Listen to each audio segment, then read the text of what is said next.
Hi everyone. आज मैं आपके लिए क्लास 3 वीणा हिंदी का चैप्टर नंबर 6 की एक्सरसाइज लेकर आई हूँ, जो है प्रिय मित्र की।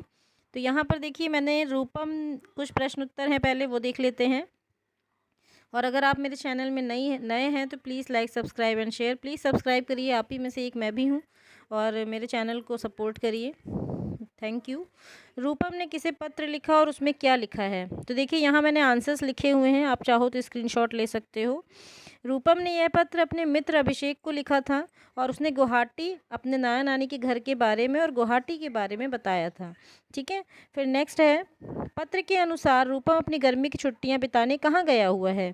तो पत्र के अनुसार रूपम अपने गर्मी की छुट्टियां बिताने अपने नाना नानी के घर गुवाहाटी, असम का एक शहर है, असम राज्य का एक शहर है, यहाँ पे थोड़ा सा ठीक कर लीजिएगा आप, वहाँ गया हुआ है। ठीक है। फिर नेक्स्ट है, आप अपनी गर्मी की छुट्टियां बिताने कहाँ गए थे, बताइए। तो ये प्रश्न का उत्तर तो खैर सब बच्चे अपने अकॉर्डिंग लिख सकते हैं, जैसे कि मैंने यहाँ लिखा है किसी एक बच्चे का एग्जाम्पल। मैं भी अपनी गर्मी की छुट्टियां बिताने अपने नाना नानी के घर प्रयागराज गया था।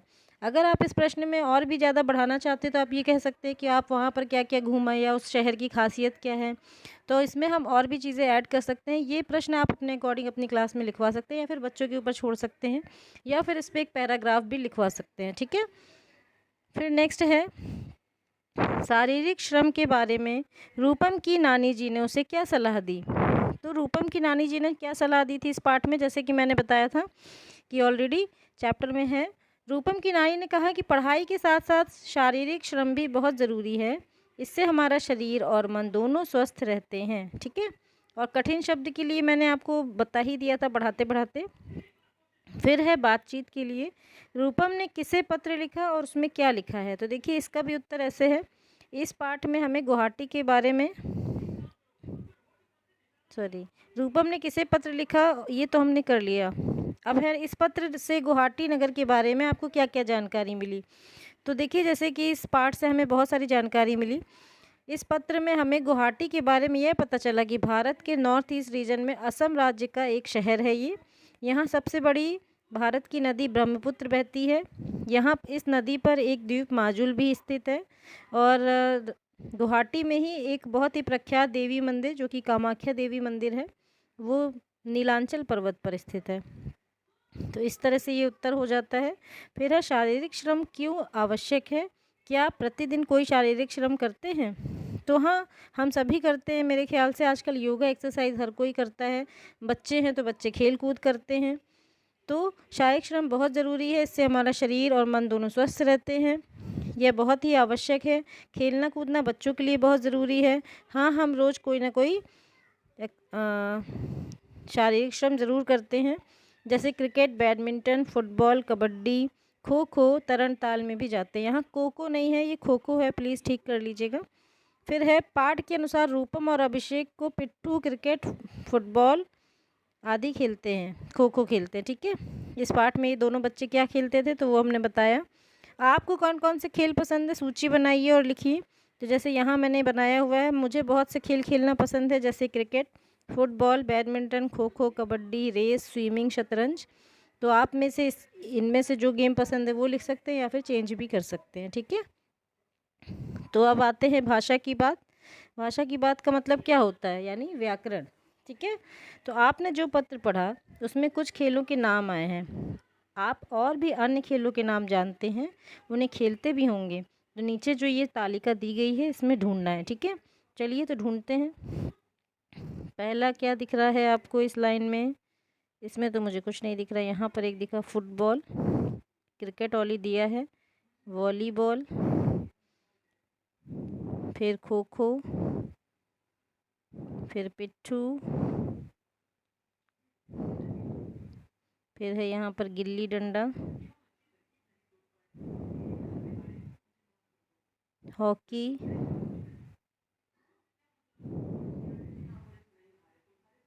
आपको कोई और भी मिले तो मुझे ज़रूर बताइएगा, मुझे तो अभी इतने ही मिले। ठीक है। तो फिर अब आगे बढ़ते हैं। तो ये इनके नाम भी हमें यहाँ पर लिखने, जो गेम्स हमें मिले हैं, तो ये आप लिख लीजिएगा। क्या आपके घर अथवा विश्वविद्यालय, सॉरी, क्या आपके घर अथवा विद्यालय में कोई अन्य खेल भी खेले जाते हैं? उनके नाम नीचे लिखिए। तो इसके अलावा कोई जो और खेल आप खेलते हो या फिर आप लिखना चाहते हो यहाँ पर लिख सकते हो।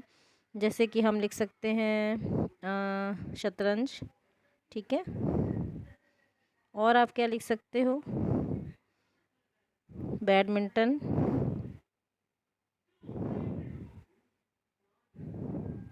तो इस तरह से आप और भी खेल लिख सकते हैं। फिर अब आता है पत्र में त्रा अथवा श्र संयुक्त अक्षरों का प्रयोग हुआ है, ठीक है।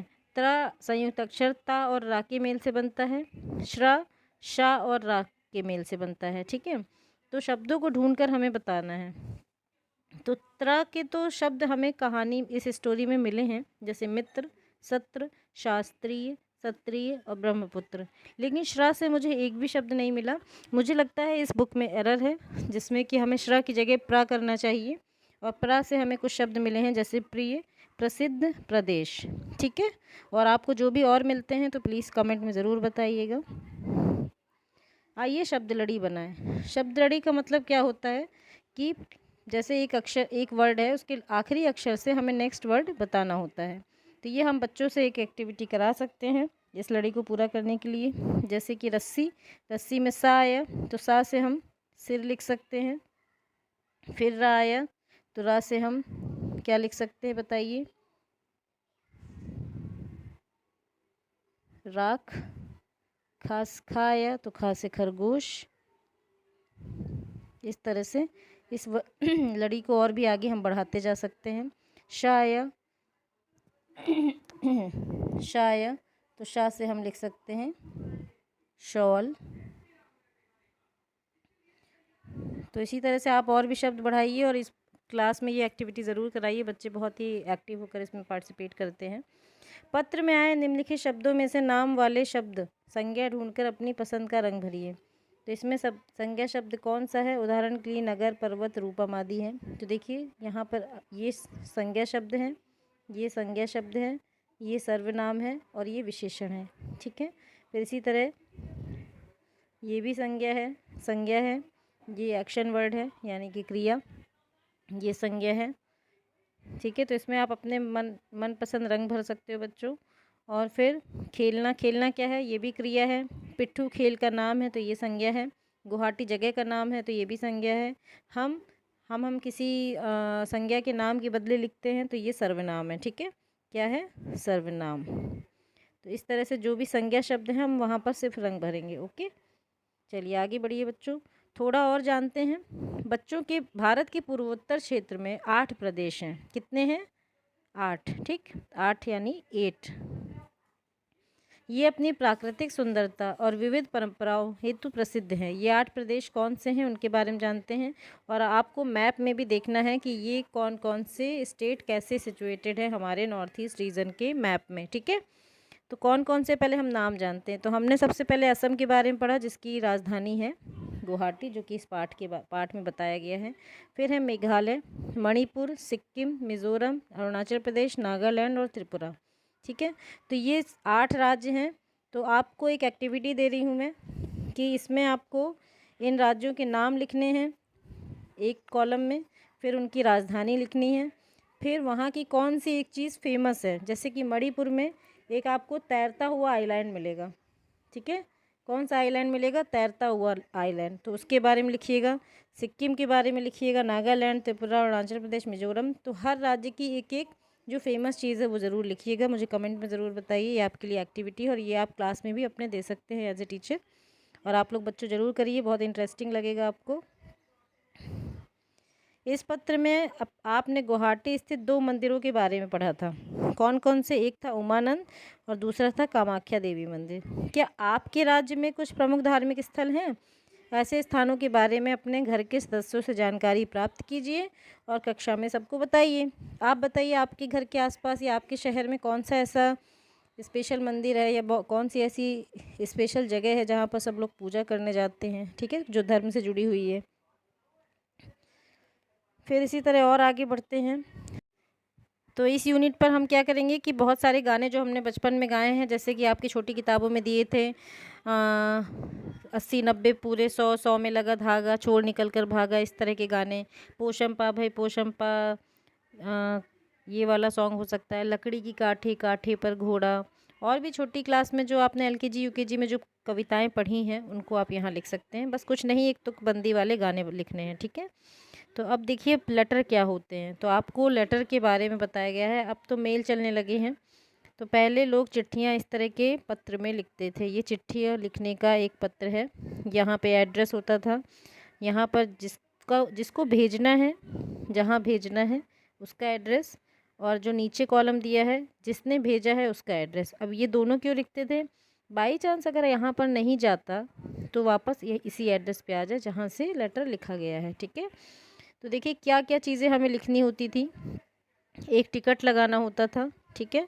यहाँ पर एड्रेस, पहले जिसका नाम, फिर जगह का नाम, मोहल्ले का नाम, घर का नंबर, मोहल्ले का नाम, गली का नाम, फिर शहर का नाम या गांव का नाम, फिर उसके ज़िला का नाम, फिर यहाँ पर पिन कोड डालते थे जो एक नंबर वाला कोड होता है। जैसे आप घर में जाकर पूछिएगा कि अपने बड़ों से कि हमारे जगह का पिन कोड क्या है, ठीक है बच्चों। फिर यहाँ पर इसी तरह से जिसने दिया है उसका नाम। अब आप ये बताइए यहाँ पर कौन सी लैंग्वेज लिखी है? मेरे ख्याल से ये गुजराती लिखी हुई है, ठीक है। फिर नेक्स्ट यहाँ पर हम आते हैं, तो ये भी एक पोस्ट कार्ड कहलाता है। इसको पोस्ट कार्ड कहते थे। यहाँ पर जैसे हमें जल्दी भेजना है और कम शब्दों में कुछ इंपॉर्टेंट चीज़ देनी है, क्योंकि पहले तो टेलीफ़ोन नहीं होते थे, मोबाइल नहीं होते थे, तो जल्दी मैसेज देने के लिए हम ये भेजते थे। पोस्ट कार्ड कहते हैं इनको।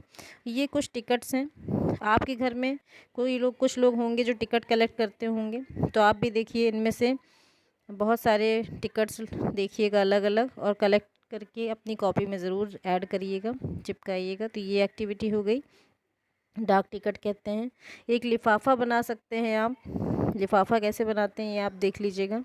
तो ये पार्ट यहाँ ख़त्म होता है। Thank you, bye and have a nice day. Please like, subscribe and share with your friends.